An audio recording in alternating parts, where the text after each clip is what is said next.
Hey, Shalom Akim, Shalom, Shalom, giving all praises, glory, and honor to Yahweh, Bashim Yahushai, Bashim Rakakwadash. Double honors to the apostles and the elders of Great Millstone for teaching us his truth, and salutations to the sincere Akim and Aquathim. Listen, may the blessing of election be upon your house. My name is Raquai. I'm back in here with another quick and Lord's will as always, an edifying lesson. And for today's lesson, I'm not really sure what I want to put the title is, but I wanted to read through a portion of this chapter in regards to David's walk. And basically, because yesterday, we were discussing, the lone wolf spirit. And a lot of our people are essentially within that spirit of being a lone wolf.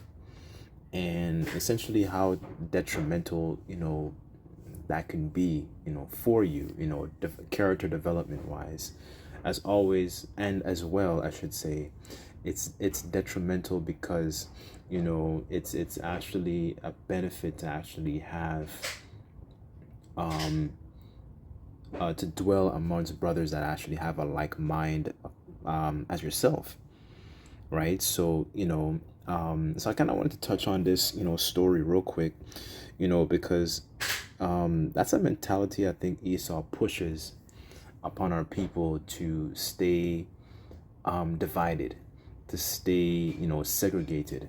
And our people think that's essentially, they think it's a profitable way for them. And really and truly, we're a lot stronger, when we're in accordance, with Yahweh Bashim Yahushai, as a group, right? So, that's why the scriptures say, great fear, fell upon them that saw them after, after that 3 days and a half, because, the heathens understood that if they disconnected us, from our power, going back into the time of Judith, if we were transgressing, if we were, in that, that a sinful state, the Lord essentially would fight against us.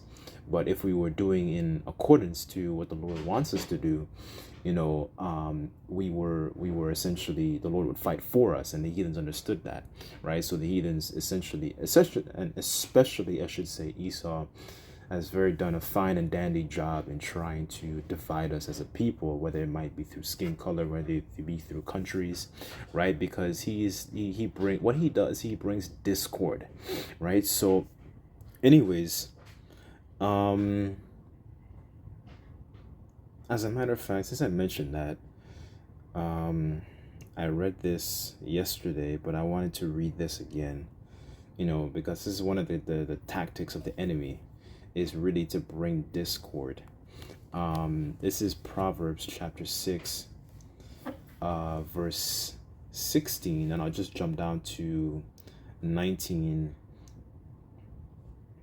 just to hit the point, and I'll get to the story. This is, and it says, "These 6 things doth the Lord Yahweh hate. 7 are an abomination unto him." Verse 19, and it says, "A false witness that speaketh lies, and he that soweth discord among brethren," right? So here it says, a false witness in the AMP. Here it says, a false witness who breathes out lies, and one who spreads discord or rumors amongst brothers, right? So this is one of the things that Esau has essentially done amongst our people. So that's, having, all that discord and animosity is really how you keep, our people divided, because our people don't come together under something that is actually beneficial. It doesn't actually, they will come together under different, banners. Like when you read Ezekiel 37, the bones will come together, because during the time of like the 60s, and you had all these different movements that were going on, American Indian movement and Black Panther and so on and so forth. All these different movements are occurring, but what did it say? There was no breath, so there was no understanding, right? So I wanted to just read through this story, of 2 individuals being from different tribes, but understanding that it's so important, to actually, get out of that lone wolf, spirit, right? I kind of went off on a tangent, but I sincerely pray and hope that this lesson is really edifying, right?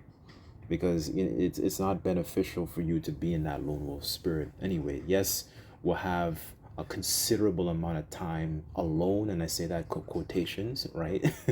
But to dwell amongst brethren is really also a treasure as well. When you actually listen to the discourse, I should say, rather the conversation of these people in the world, and how dim, how foolish, how vexing, their conversations are. And when you go into that word conversation, it really refers to, in etymology, it refers to a manner of life. So you take in their conversations, and how stupid, how nonsensical it is, right? That's why, when the scriptures say how Lot was vexed, we share and partake in that vexation, because it's nonsense, it's folly, it's nonsense, so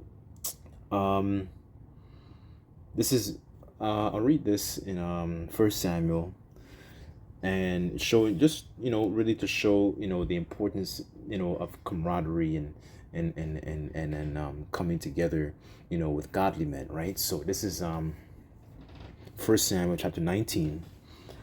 I'll read it in the Amplified. And here it says, "And now Saul told his son Johnathan and all his servants to kill David.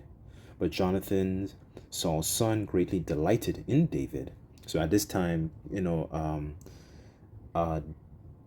Saul is still king, right? But David is pretty much, going through his different trials and tribulations, and so on and so forth, right? So, just keep that in mind as well, because we also go through different trials. But how much more, when you're actually, not to say that every trial you go through is you'll have a brother, but how much, that's comforting if when you do have that as well, right? For exhortation, to be comforted, right?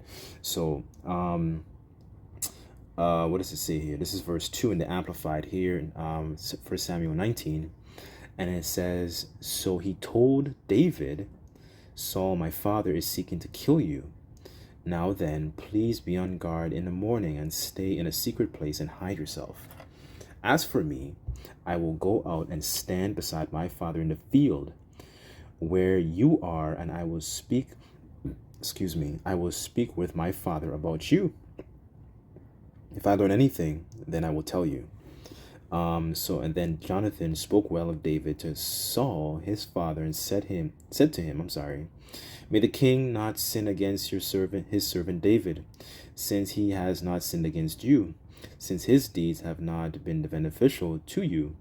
For he took his life into his hand and killed the Philistine, and Lord brought about a great victory for all Israel.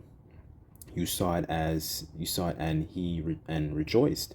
Why then would you sin against innocent blood by killing David without a cause?" Right. So this is one of the actions that was done, in regards to this Philistine Goliath. Because King David, well, he wasn't king at this time yet, but he played a very instrumental role in actually bringing a victory, for our nation. Right? And to show you how it's profitable. But the point really is that Johnathan essentially was, kind of like how they say in the world, I vouch for this individual, right? He's essentially, okay, and he's listening, and it's true. You can't really deny that, because you had that woman that was what did she say? Saul has slain thousands, and David is tens of thousands, right? So you know what I'm saying, like, this is a great victory. So everybody's gonna talk about it, right? So essentially Jonathan's basically kind of like preparing a case. This is David. He's done this and this, right? And cut him some slack. You know what I'm saying, right? So basically, kind of using his I guess you can say his social capital to kind of like smoothen out the edges, right? But it shows you that how valuable it is to actually have that, right? This is verse 5, continuing on in the Amplified. And it says here, for he took his life into his hand and killed the Philistine, and the Lord brought a great victory over all Israel. And it says, and you saw it, rejoiced. Why then would you sin against innocent blood by killing David without a cause?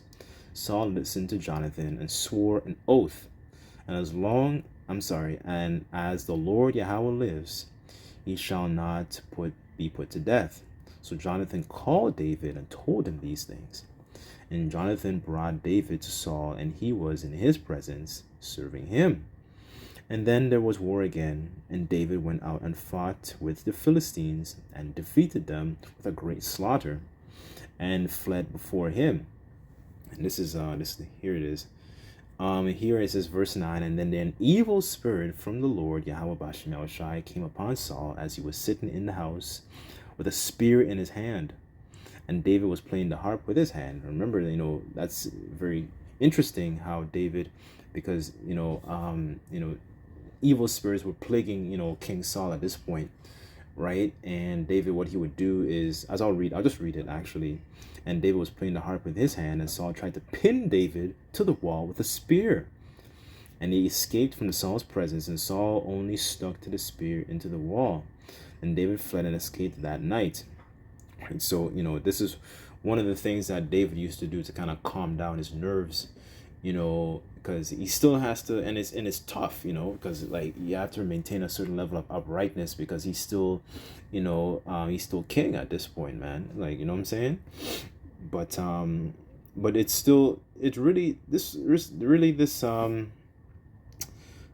this account here is really to kind of like shed some light on Jonathan's presence, to show that, it's such a treasure to actually have that, in times of trouble, right? Like, look at the kind of times that, this is not really to say like, okay, every brother is gonna, we're gonna always, be in one's company and so on and so forth. But, the Lord might make it that way, where that might be what might happen, you know what I'm saying?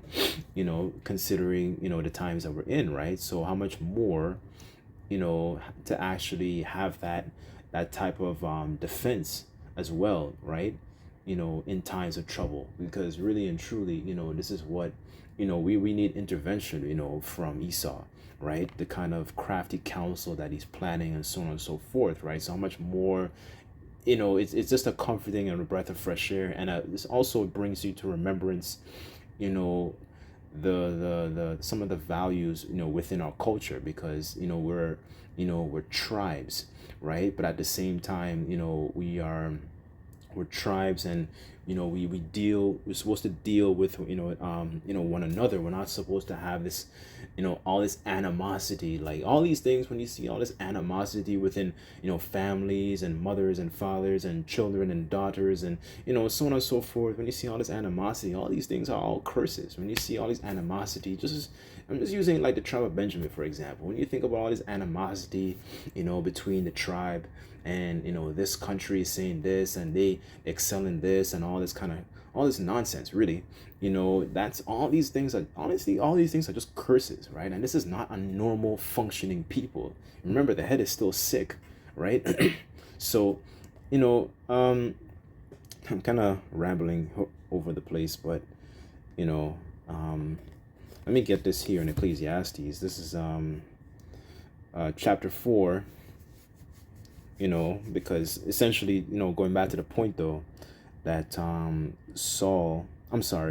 Johnathan was a strong defense, for David, by essentially vouching for him, right? He was somebody to actually kind of plead his case to the king, right? To make sure like, he's good. This is what he did. He brought this victory. So he had to bring those things in remembrance to King Saul, right? Right? And kind of understand like, okay, he's doing these things, right? Right. So, he's essentially, he's a mediator, right? And just like how Yahweh Shai is a mediator, and Lord will, the Lord has mercy upon us, right? Because, we did some messed up shit too, I know I did, right? So, this is Ecclesiastes chapter 4. Verse 9. And it says, two is better than one, because they have a good reward for their labor. For if they fall, one will lift up against his fellow, but woe unto him that is alone when he falleth. For he hath none other to help him up. And again, if two lie together, then they have heat. But how can one be warm alone? So it shows you the benefit in actually having, brethren within a like mind as yourself, dwelling together, in unity, because that, what cut me out of a culture, this Babylonian culture. It's not that the gods are all messed up and as messed up are the minds of our people, right? But a lot of our people have taken on the mindset, as the scriptures say, as is the king, so are the officers. So when we see these kinds of behaviors of how Esau operates his society, our people think that his ways are a right way, right? This is supposed to be the ways we're supposed to be, but this is actually contrary to the way the Lord actually instructed us to be. We're not supposed to have all this kind of like vexation and this lone wolf type of mentality. You know what I'm saying? All this competition, between the different tribes and all this kind of stuff, right? Between families, right? That's not normal. That's abnormal. We're a people who are malfunctioning. So here it says, verse 12. And it says, if one prevail against him, and two shall withstand him, and a threefold cord is not quickly broken, right? So it shows you the power in actually having, a faithful friend. It's just like how Johnathan was that strength, right?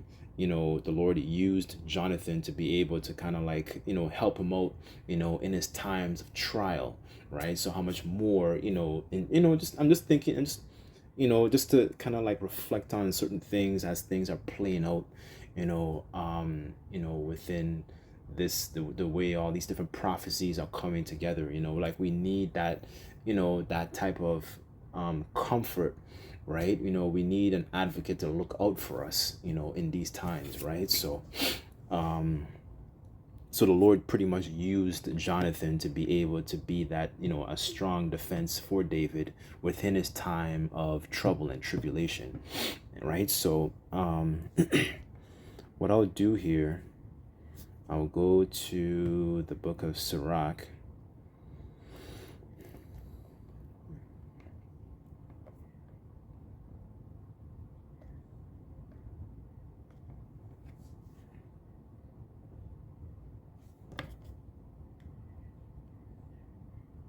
This is Sirach chapter 6, verse 14. And herein it says, and a faithful friend is a strong defense. And he that hath found such an one hath found a great treasure. Nothing doth countervail a faithful friend, and his excellency is invaluable, right? And a faithful friend is a medicine of life, and they that fear the Lord shall find him. And whoso feareth the Lord shall direct his friendship aright, for as he is, so shall his neighbor be also. So this is a faithful. This is what you might call it, a benefit of having a faithful friend, right? And it says a person that fears the Lord. So not a lot of our people actually fear the Lord. They actually think that that's they don't see it as something that is beneficial, for them to actually fear the Lord. And King David was a man after the Lord's heart, right? So the Lord used Johnathan to be able to be essentially a strong defense, for him within his time of trouble and his time of need, right? So, ultimately, and a grand scheme of the whole, we need a faithful friend like Yahushai to protect us from, all this, nonsense that's going on the earth, man. We need an advocate. We need a mediator, right? To be able to, rescue us from all this, folly that's going on, right? So Yahushai really and truly is that, that faithful, friend, right? So, I just really just wanted to touch on, this real story real quick, part of this story, because that lone wolf spirit is, that lone wolf spirit is prayed out, man. And really and truly, you can't really exemplify fruits of the spirit, constantly, being by yourself, right? You kind of need, you need somebody, to be able to exemplify long suffering and, all these different traits, right? Charity and all this kind of stuff, right? So all the good stuff that Paul talked about in Galatians, I think it's the 5th chapter, right? Because, we're not held to that technical standard of the law, right? So anyways, excuse me. I just thought I would just put out this short lesson, because the scriptures say that the things that are written aforetime are written for our learning, right? So we might actually have hope in these particular things, right? So anyways, just a quick refresher of, Lord's word is edifying. Just like give all praises, glory, and honor to Yahweh Bashem Shai. Until next time, I say Shalom.